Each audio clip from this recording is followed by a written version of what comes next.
All for the gram.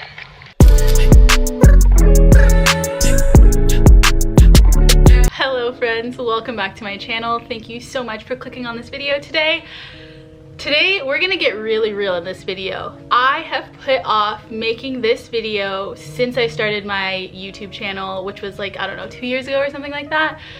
And that is my fitness journey. The reason that I've been so hesitant to share my fitness journey and all the details of it is because I never felt like I made enough of a change from where I started to where I am now to warrant a video like this. I never felt like I had reached the end product, the end goal of abs and toned arms and just all around fit body. I've just been thinking that's crazy. That goes to this whole toxic mindset that I've lived in too long of not feeling good enough, not appreciating my body and all of that. So I have decided to finally make this video and tell you guys about my fitness journey. And we're gonna get really real. I'm gonna get really vulnerable with you. I'm gonna tell you everything. I'm gonna spill the tea, if you will. We're gonna just start from the beginning. Okay, let's just jump into this. Here we go. To start off, I am born and raised in Arizona, and as a half Native American, half black girl, growing up in a predominantly white area, attending predominantly white schools, I struggled a lot with self-confidence. I struggled a lot with physical appearance. I never saw anyone around me who looked like me. And even growing up with my family, who I love dearly, they're all Native American. They're full Native, so their hair is stick straight, their skin is lighter than me. My mom has beautiful long brown hair. I always wanted to look like her. I didn't grow up around any black culture. Therefore, growing up, I felt a little out of place. I wanted to be what the world and what society around me had told me was pretty, and I did not fit that mold at all, especially in middle school. I had chopped all my hair off in 7th grade. I do not know why my mother let me do that. I dressed like a tomboy until high school because I just wanted to hang out with the boys. Growing up, I was the biggest tomboy ever. So you're probably wondering, okay, Courtney, but what does that have to do with your fitness journey? Now let me tell you, being super active as I was in high school, I ran cross country, track, and played soccer. Anything with running, honestly, I just love it. Running's just in my bones. I love it. I love it. Because my mindset was so focused on my physical appearance, you know, growing up through those formative years, I was always a skinnier girl, but I had really big thighs, and I remember feeling really insecure that my thighs were the biggest out of all of my friends on the cross country team. I really wanted to be like skinny and petite and just like this cute little thing, but I'm 5'7". I had really big thunder thighs in high school. Basically, my whole high school career, I just remember always wanting to change something about me. I would think, okay, if I just run really fast this practice, or if I go for an extra trail run, my thighs will go down and they won't be as big. And you know how just in certain memories just shape who you are and you just hold on to them? I had a friend who was on the boys cross country team, and I was running once, and he made a comment about the cellulite on the back of my legs, and that was the first time that I realized I even had cellulite. Like, I never thought about it before, but hearing this boy just be like, oh, Courtney has cellulite, which is completely normal. We all have cellulite. But at the time when I was like, I don't know, like 16 or something, I just was mortified, like, oh my god, I'm not attractive, I'm not pretty, that means people won't like me. And I remember just holding on to that and thinking, I need to go running more, I need to eat less, I need to drink more water. It just made me hyper aware of myself and hyper aware of my appearance and wanting to change it. And I feel like because I had these little moments sprinkled in there throughout my life that we all have, I never fully appreciated my body and what it could do. Can we just take a second? I was in high school running, my fastest mile was like 5:18. 5 minutes and 18 seconds or 20 seconds, I don't know, something like that. It was in the like lower end of the fives. I remember that much. My body was doing things that I could not possibly do now. And I was thinking about my thighs. It's just so crazy to me to think about how I did not appreciate myself and how beautiful my body was at that time. When I thought that I had really huge thighs, I was 5'7" and I weighed 115 pounds. I'm 5'7" now and I weigh 140 pounds. I just wanted to like give a little background because I feel like a big part of my fitness journey has been a large focus on aesthetics, and it's kind of messed with my mind a little bit. Then transition over to college. When I entered into college, I started playing soccer. Soccer has always been my first love. I love soccer. I've been playing it since I was 3. It's been my happy place for so long. Also, in my spare time, I would go to the gym and I would do the leg press and I would do some abs and then I'd run on the cardio. Then I would run on the treadmill. So I was definitely a cardio bunny, especially being a runner in high school. I never really learned how to lift weights. I mean, I took a weightlifting class in high school, but that was mainly just to look at all the hot boys. So yeah, so I was paying attention, but I was paying attention to something else, you know, if you know what I mean.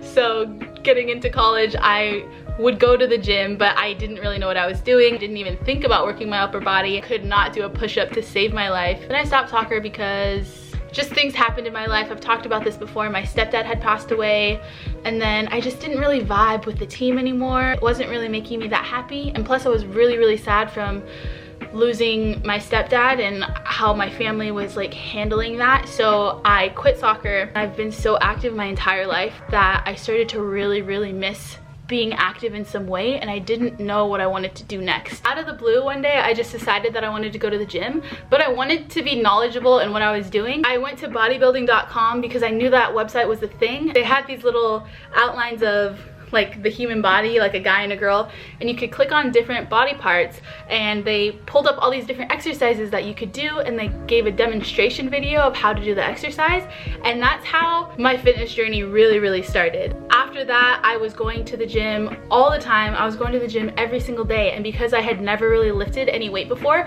I started seeing changes in my body super quick. I went into the gym and I could only lift the 5-pound weights and the 10-pound weights, and to have started there and to see slow changes in my body happening over a short period of time, I was immediately hooked. It was also a place for me to mourn and to grieve and to just get out all of this pent-up emotion that was inside of me. It honestly was such a saving grace for me. I don't know what other outlet I would have used if I didn't find the gym. I probably would have just started partying a lot or something. And I didn't really party that much in college. I know that's beside the point, but then something else happened. All through college, I loved lifting. It was my favorite thing. There was a time in there where I stopped for a minute to go run a marathon, so I trained for that. I lost a lot of my muscle because I was running every day. So my body has been in a lot of different shapes and forms since I've started my fitness journey.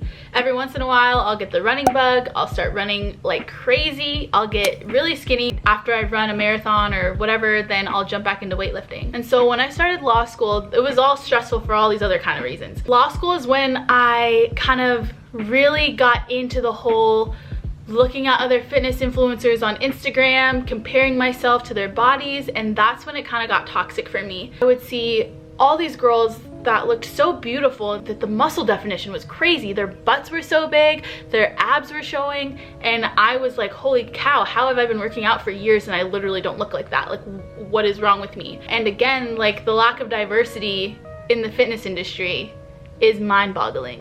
And I went back to my former, you know, high school self that was comparing herself and didn't feel like she was good enough. And that's when I started counting macros. Macronutrients, your fats, proteins, and carbs. I started tracking my macros because I was on a train to get fit. Like, I had all these unrealistic expectations for myself and I didn't care. I was gonna eat as little as possible to get there. That was my second year of law school. In January, I started counting my macros and I was eating like 1,200 calories a day, which is not enough to sustain your body. I was really hungry at the end of the day, but I had gotten in a routine and law school kept me so busy that I didn't mind. And I did that for 6 months and I actually got pretty lean. I almost had full abs showing. I was pretty small. I think there I was like 130. I had kind of reached my goal and I don't know what happened with that. I kind of just one day just stopped.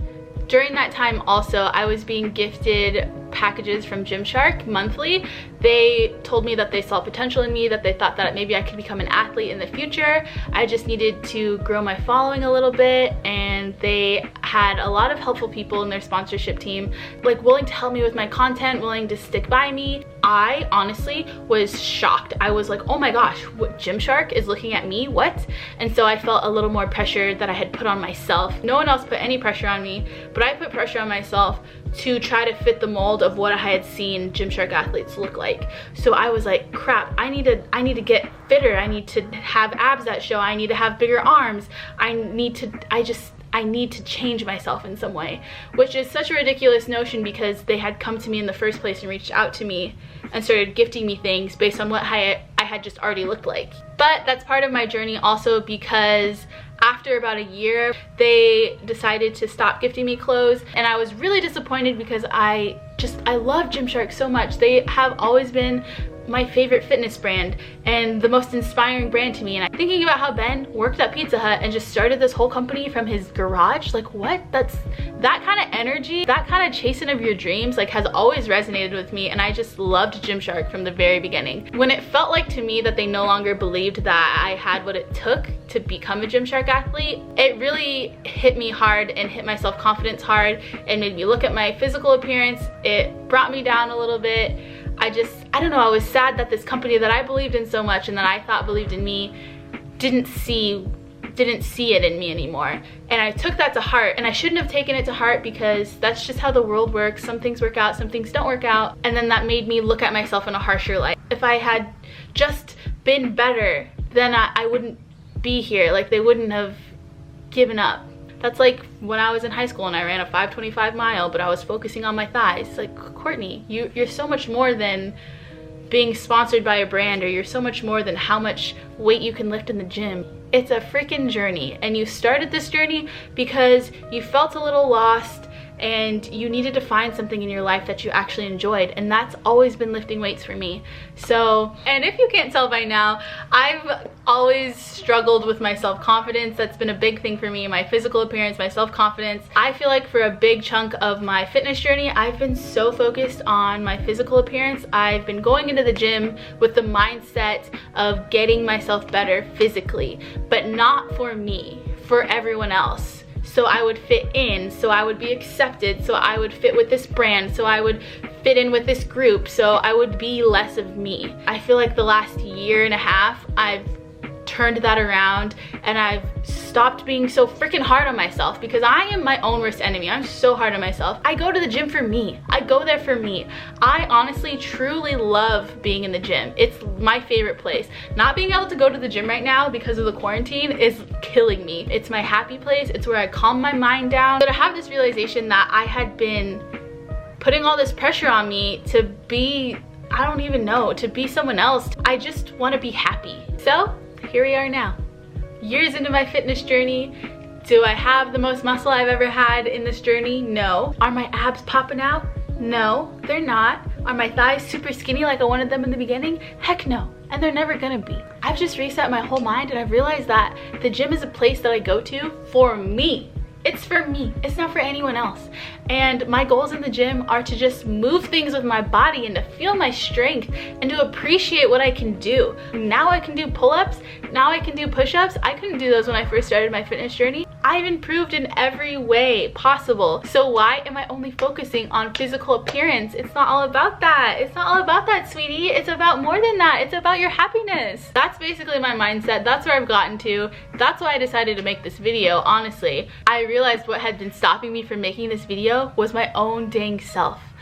I thought, no one's gonna watch this, no one's gonna want to see me because I haven't changed from where I started. I don't feel done. I don't feel like a finished product. And I had to squash those thoughts out of my mind because that's that toxic mindset that I used to be in that I don't want to go back to. This was a ramble, but that is my fitness journey. It's not all strictly fitness. A lot of it has to do with just certain experiences I've had that have shaped how I view myself and how I handle certain situations, including fitness situations.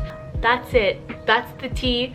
That's the tea that's spilled everywhere. I hope that you liked this video. Don't forget to subscribe, hit the like button and that bell notification so you don't miss another video with me. But with all of that said, I hope that you have a terrific day and a terrific week, and I will see you all in the next video.